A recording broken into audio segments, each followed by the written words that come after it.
हाय मोरे राम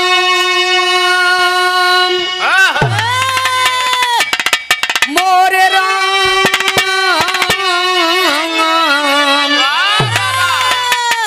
हे भोले जोगिया हो राम।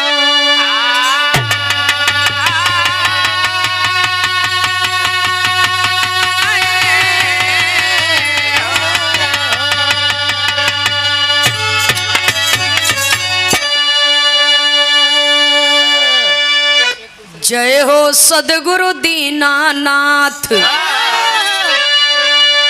मात पिता का सिर पे हाथ, साथ न छूटे प्रभु जी नैया कैद पार।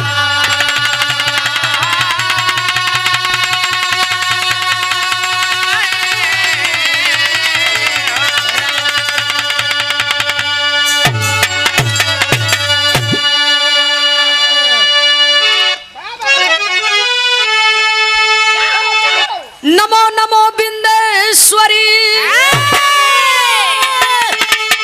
नमो नमो जगदम्ब, भक्त जनों के काज हित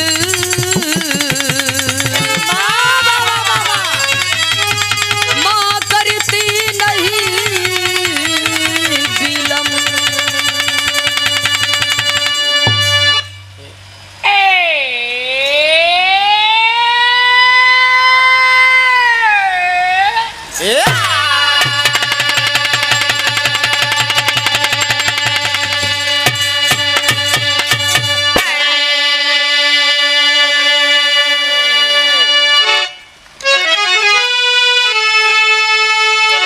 जय जय माता सरस्वती, अब जय जय गुरु उपदेश,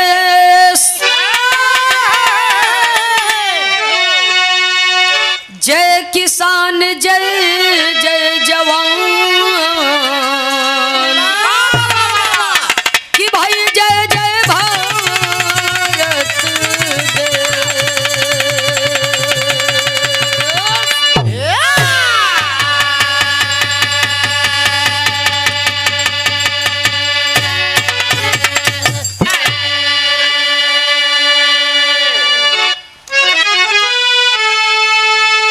श्री गुरु चरण सरोज रजी, मन का भरम मिटाए, पंचभूत के तन हृदय,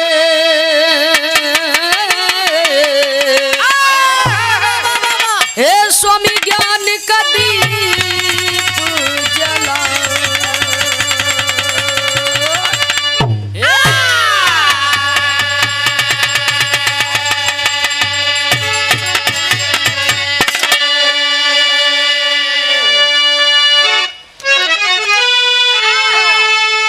नमो जन्मदाता हो मेरे विधाता,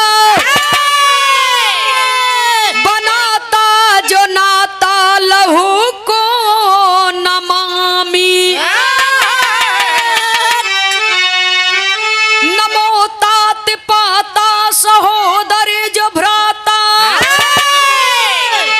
कहाता सदा अपने कुल को नमामि। नमो अन्नदाता जीवनी भर निभाता, अरे कमाता गिनाता न उस पितु को नमामि।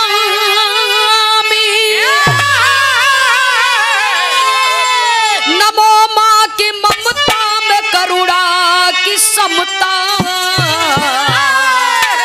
क्षमता न सागर में उस माँ को नमामि।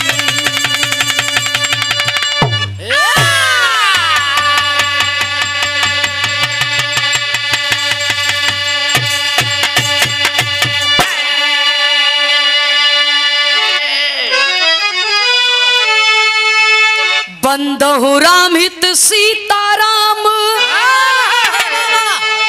भाई लाल जतन अभिराम कविवर विजय खेमराज नंदिनी हर सबको करत प्रणाम।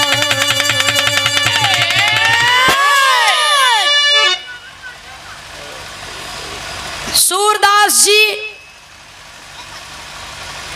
समय का अभाव है, हल्दी की राज बच्चे जैसन देखे जैसन समझे वैसन काम कर लेके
संकेत किए।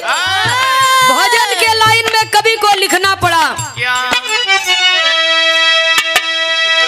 भजन के लाइन में कवि को लिखना पड़ा। जन्मदायिनी माँ के चरणों में नमन करते हुए कहना है कि माँ आप सर्वशक्तिमान हो, आप न होती तो मैं न होती, माँ न होती तो ये संसार न होता, इसलिए कवि को लिखना पड़ा। माई में ममता के दुलरवा हो,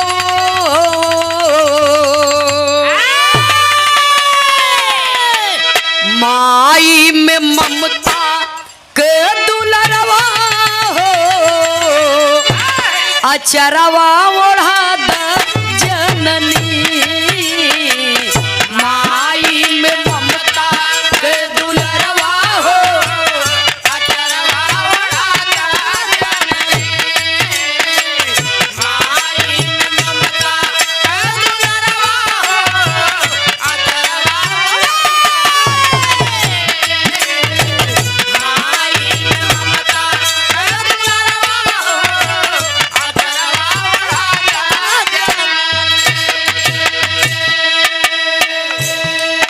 ओढ़ा से कहना है कि माँ आपके आशीर्वाद में ज्ञान और सत्य की ज्योति 24 घंटा जलती रहती है।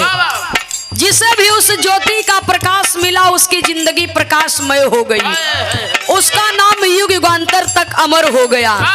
पहले बंद में कवि को लिखना पड़ा।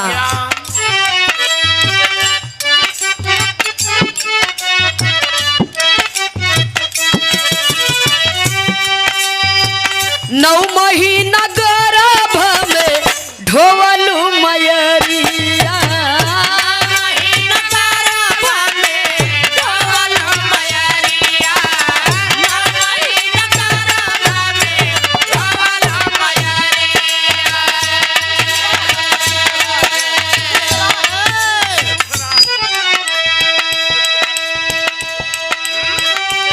अरे 9 महीना गर्भ में ढोवलू मयरिया,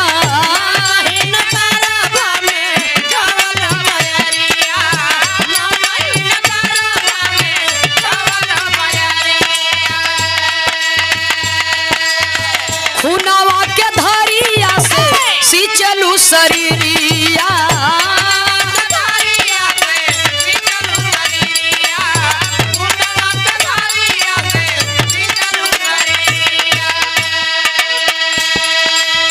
दूधवा पियवलू भरिहियरवा हो,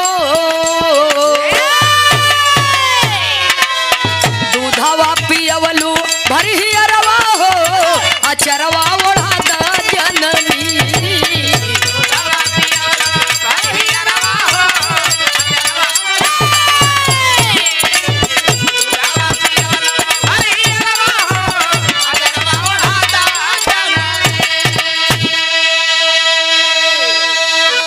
माँ से कहना है कि माँ आपने 9 माह मुझे अपने गर्भ में रखा, ये दुनिया का तमाम कष्ट सह करके हजारों मौत मर करके तब आपने मुझे जीवन दान दिया है। आपके एक एक बूंद खून से मेरे शरीर की रचना हुई है माँ। और इतना ही नहीं, आपने मुझे इस धरती पर जन्म दिया, अपना सीना चीर करके अमृत रूपी दूध पिला करके मुझे जीवंत रखा। दूसरे बंद में कवि को संकेत करना पड़ा, कहना है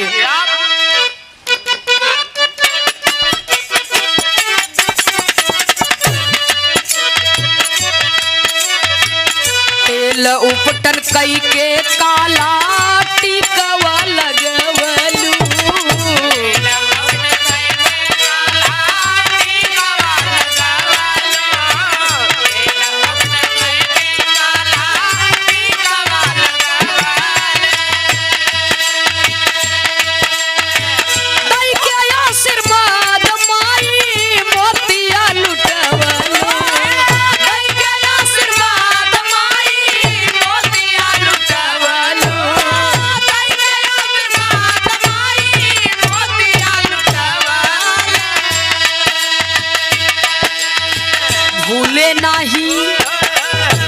भूले नाही तो राय दरवा हो,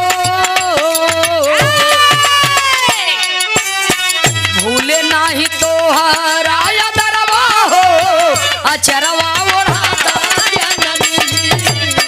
भूले नाही तो राय दरवा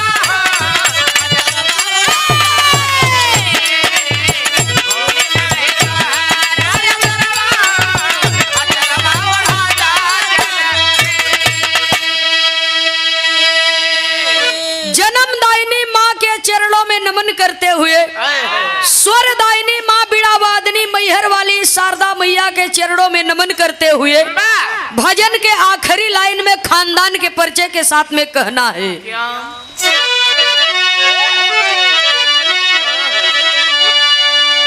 हाय नयनवा में राम बसी गए,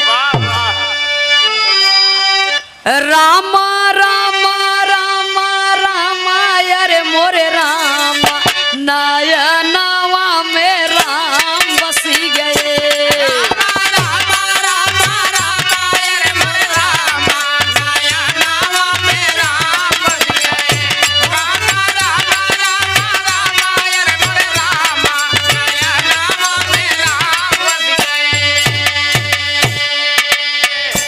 अपने सत्य गुरु चाहे राम हो चाहे श्याम हो चाहे तुलसी हो चाहे दास हो चाहे सूर हो चाहे कबीर हो, इस धरती पर जन्म लिए मनुष्य योनि में सतगुरु के शरण में जाना पड़ा है, इसलिए कि बगैर गुरु का ज्ञान होने वाला नहीं है।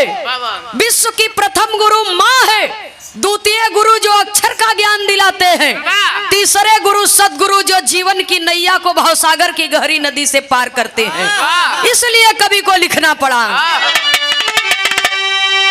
अपने सत्य गुरु से जब पावा नवा नयनवा में राम बसी गए।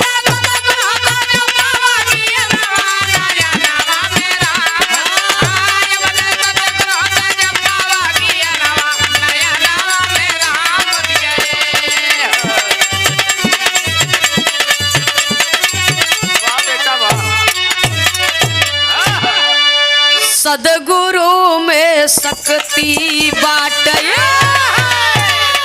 कह गए दास पुकारी जी, बलिहारी गुरु हमें बताए दिए इशारा भारी जी। स्वामी जी है प्रभु हमारे सब में दिए निसवारी जी। अरे बार बार गुरुवर के सुमिरब, ए भैया बार बार गुरुवर के सुमिरब, ये तनई अरज हमारी जी।